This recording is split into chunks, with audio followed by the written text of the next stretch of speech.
Halo, kembali Anda menyaksikan podcast Ruang Bicara di mana suara menemukan makna.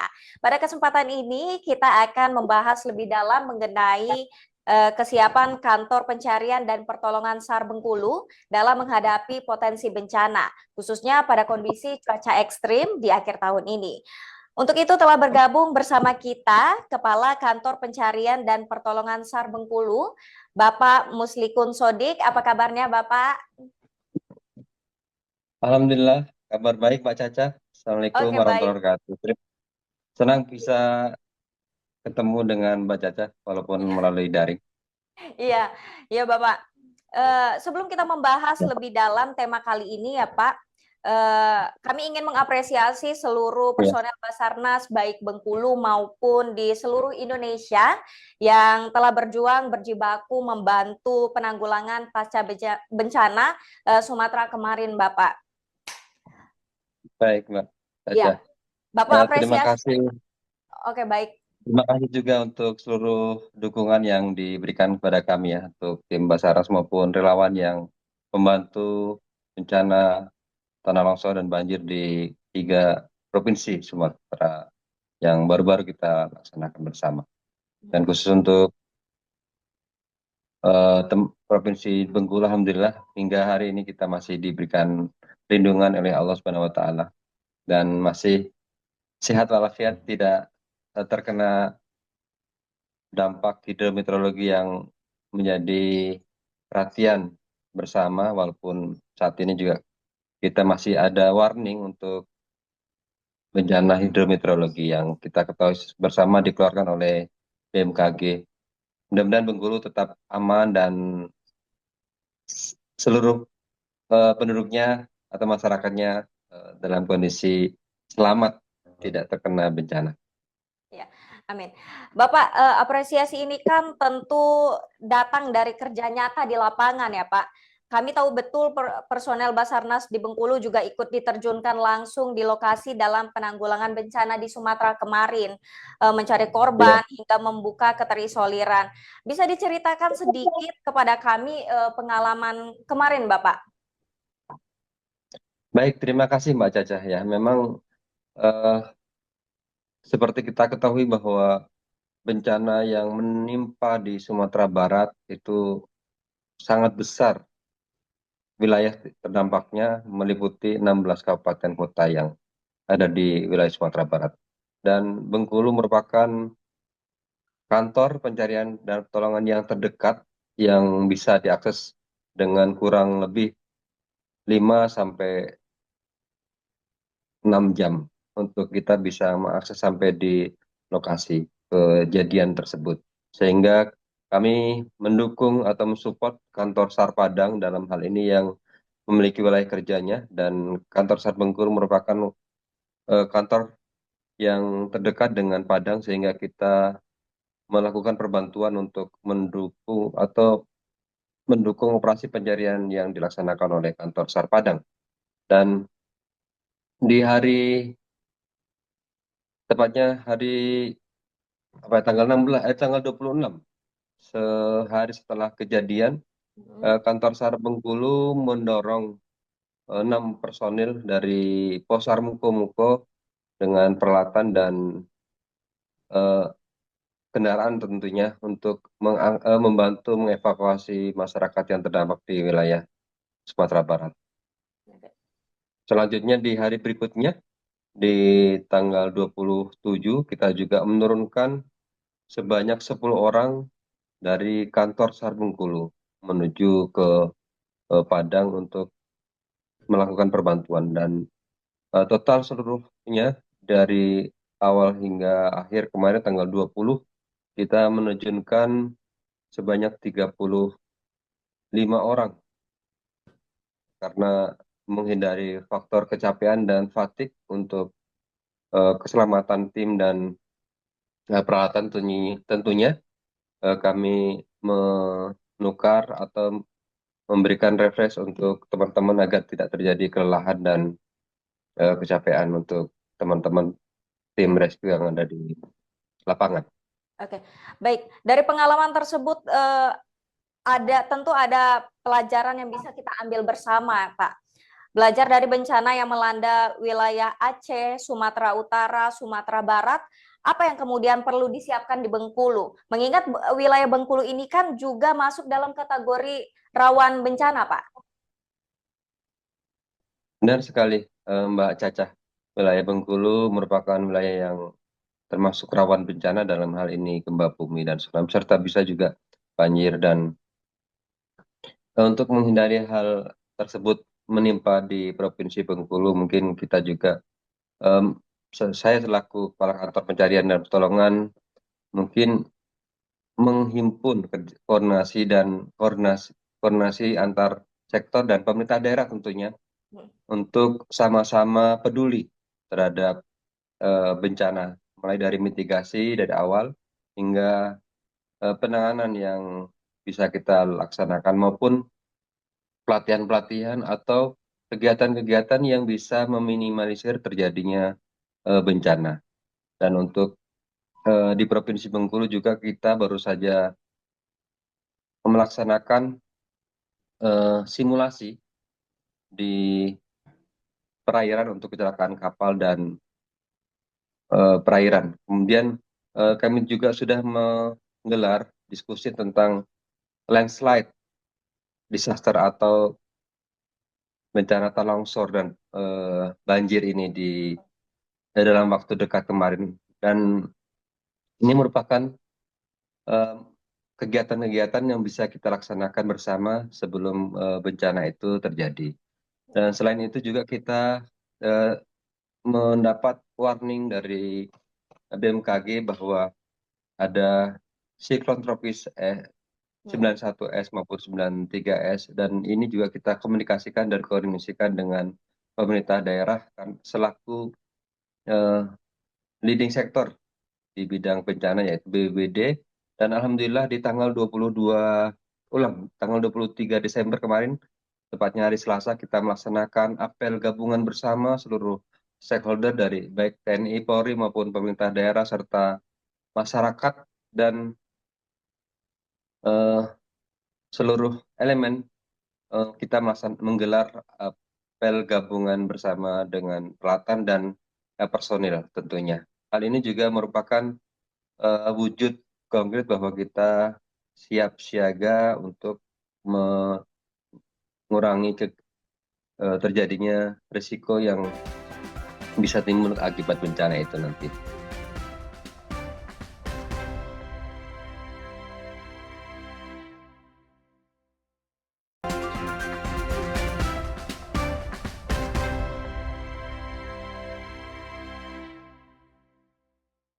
Bicara soal antisipasi, kesiapsiagaan menjadi hal yang sangat penting, Pak. Seperti apa kesiapsiagaan personel dan peralatan kantor SAR Bengkulu bila dihadapkan dengan kondisi bencana maupun peristiwa yang membahayakan jiwa masyarakat? Baik, terima kasih Mbak Caca. Ya, untuk kesiapan personil Bengkulu, dalam hal ini kami selalu siap siaga untuk personil menjaga kebugaran, melaksanakan samapta rutin di setiap minggu ada 2 hari, yaitu hari Selasa dan hari Kamis. Eh, itu kami melaksanakan kegiatan kesamaptaan agar kita tetap bugar dan sehat, tentunya agar kita bisa memberikan pertolongan kepada masyarakat. Selanjutnya di hari Senin dan hari Rabu kita juga melakukan refresh materi-materi berkaitan dengan pencarian dan pertolongan. Selain itu juga kita juga melaksanakan koordinasi dengan stakeholder terkait untuk agar kita bisa berkomunikasi dengan baik, tentunya masing-masing stakeholder tahu peran dan fungsinya masing-masing. Berikutnya juga untuk peralatan kami juga seluruhnya ready dalam kondisi serviceable, baik kapal kami yang kami tempatkan di Pulau Bay, kapal 36 meter kami dalam kondisi ready, RBB juga, Rigid Buoyancy Boat atau kapal cepat kami yang bisa stabil di gelombang. Harapan kami, walaupun ini juga kita tidak harapkan kita bisa melaksanakan kegiatan pencarian dan pertolongan, namun bila dibutuhkan kami siap untuk memberikan pertolongan atau melaksanakan operasi SAR. Selanjutnya juga peralatan-peralatan yang menunjang kami juga standby-kan untuk siap siaga memberikan pertolongan dan apabila dibutuhkan.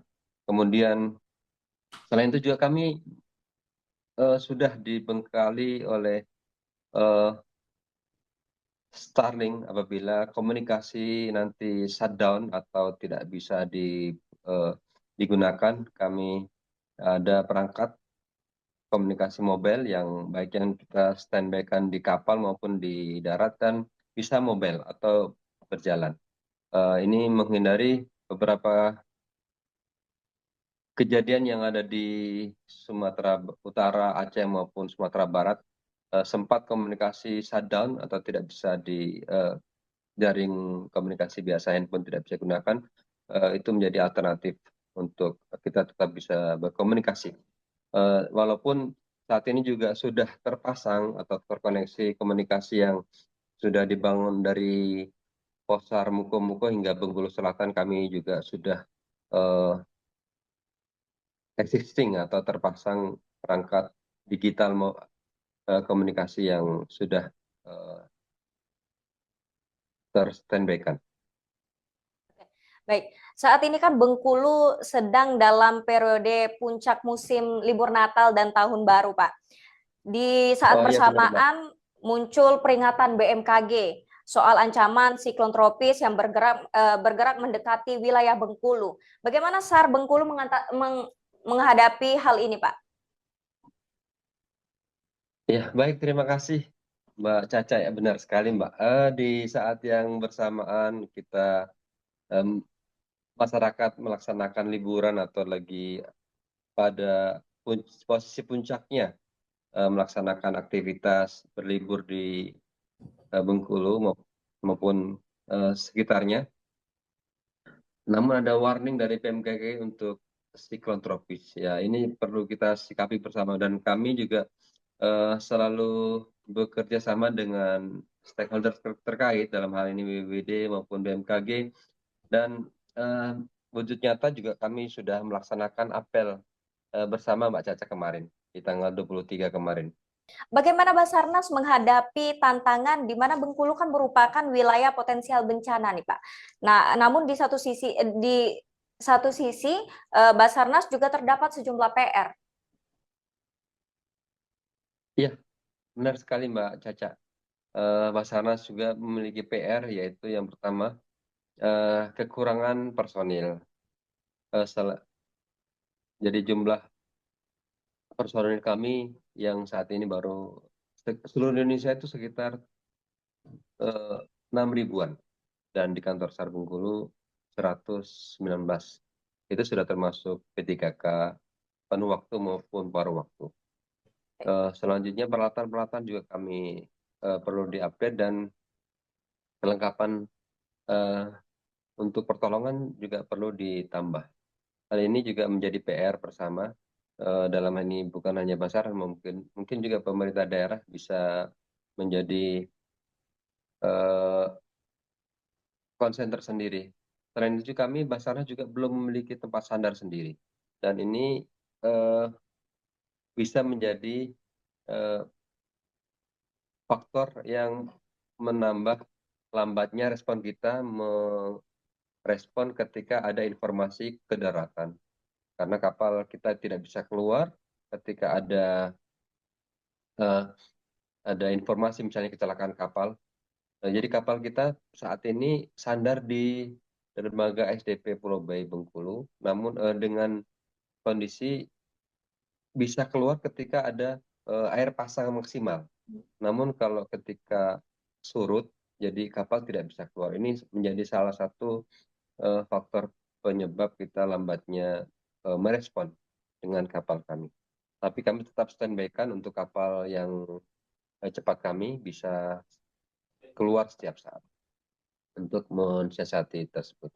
Selain itu juga eh, skill dari apa, personel kami juga perlu kita asah kembali, dan tetap kami eh, mengupdate pengetahuan-pengetahuan di bidang pencarian dan pertolongan. Dan perlu diketahui bahwa kantor besar Bengkulu juga personilnya kemarin berangkat ke luar negeri untuk perbantuan di Turki maupun di Myanmar untuk kepala struktur atau gempa bumi yang menimpa di Turki dan Myanmar. Dan itu juga merupakan ilmu atau kebanggaan tersendiri ya Mbak Caca ya. Dan ini juga perlu PR kita adalah menyamakan persepsi pada seluruh potensi SAR agar ketika di lapangan kita memiliki persepsi yang sama ketika melakukan pencarian dan pertolongan. Dan ini memang belum kita laksanakan dan harapan kami akan kita laksanakan di tahun depan untuk sosialisasi maupun share pengetahuan di bidang pencarian dan pertolongan berkaitan dengan collapse structure maupun mass causality atau dampak bencana yang menyebabkan banyak korban jiwa.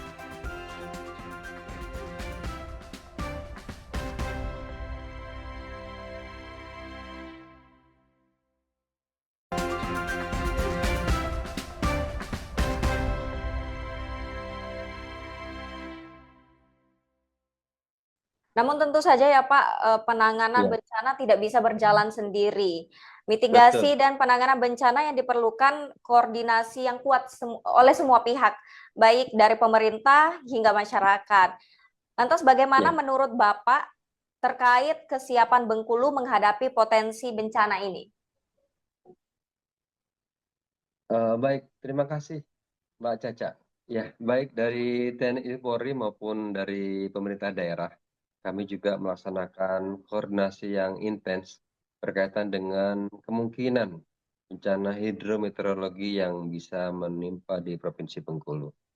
Eh, Kami menyadari bahwa Basarnas juga merupakan eh, instansi yang kecil karena jumlah personil kami di Basarnas kantor Sar Bengkulu ini baru sekitar 119 personil. Dan tentunya itu jumlah yang sangat kecil dibandingkan dengan jumlah penduduk yang ada di Provinsi Bengkulu. Kami menjalin koordinasi dengan pemerintah daerah maupun TNI Polri yang memiliki sumber daya untuk bahu-membahu apabila terjadi kedaruratan atau hal-hal yang tidak diinginkan. Hal ini kami menyadari kami tidak bisa bekerja sendiri, tentunya harus menjalin komunikasi dan koordinasi yang baik dengan pemerintah daerah maupun TNI Polri dan potensi SAR yang memiliki kompetensi di bidang masing-masing. Dan tentunya kita harus bahu-membahu ya Mbak Caca. Ya. Kesiapan lembaga dan koordinasi lintas sektor tentu perlu diimbangi dengan peran aktif masyarakat. Apa imbauan yang perlu disampaikan kepada masyarakat di tengah kondisi cuaca ekstrim di akhir tahun ini, Pak? Baik, terima kasih Mbak Caca.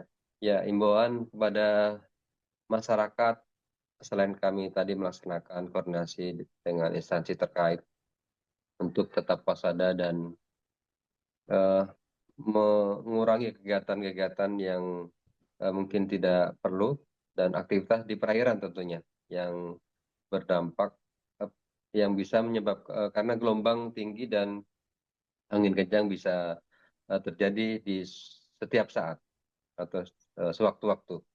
Hal ini untuk meminimalisir hal-hal yang tidak diinginkan eh, bisa menimpa yang menimpa masyarakat. Kemudian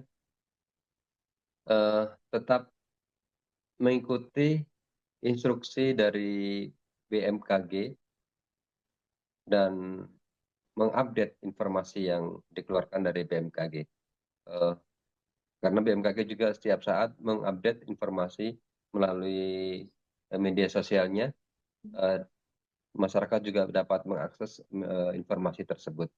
Selain itu juga, eh, mari kita bahu-membahu bahwa bencana ini bisa kita minimalisir dengan kita mengetahui dan menyiapkan diri masing-masing. Untuk juga kepada masyarakat mungkin mulai sekarang juga disiapkan emergency bag atau tas emergensi yang di dalamnya bisa berisi dokumen maupun peralatan, baik peralatan pribadi maupun peralatan emergensi baik center dan obat P3K mungkin bisa disiapkan dari sekarang untuk meminimalisir hal-hal yang tidak diinginkan. Ya baik, bencana bisa datang kapan saja, namun dengan kesiapan personel SAR, koordinasi lintas sektor, serta kesadaran masyarakat tetap waspada itu menjadi hal yang penting, Pak. Keselamatan hanya dapat terwujud bila semua pihak termasuk masyarakat berperan aktif dan disiplin terhadap himbauan yang ada. Terima kasih Bapak Muslikun Sodi, selaku Kepala Kantor Pencarian dan Penyelamatan SAR Bengkulu, telah bergabung dan bercerita banyak di Ruang Bicara Kompas TV. Terima kasih Mbak Caca atas undangan di siang hari ini. Semoga bermanfaat apa yang kami sampaikan dan semoga Provinsi Bengkulu selalu mendapat perlindungan Allah Subhanahu wa taala dan kita dalam keadaan sehat dan selamat. Baik, terima kasih Bapak. Demikian podcast Ruang Bicara kali ini. Semoga apa yang jadi perbincangan kita tadi bisa memberi dampak baik bagi pemirsa Kompas TV. Sampai jumpa dan sampai bertemu di podcast selanjutnya.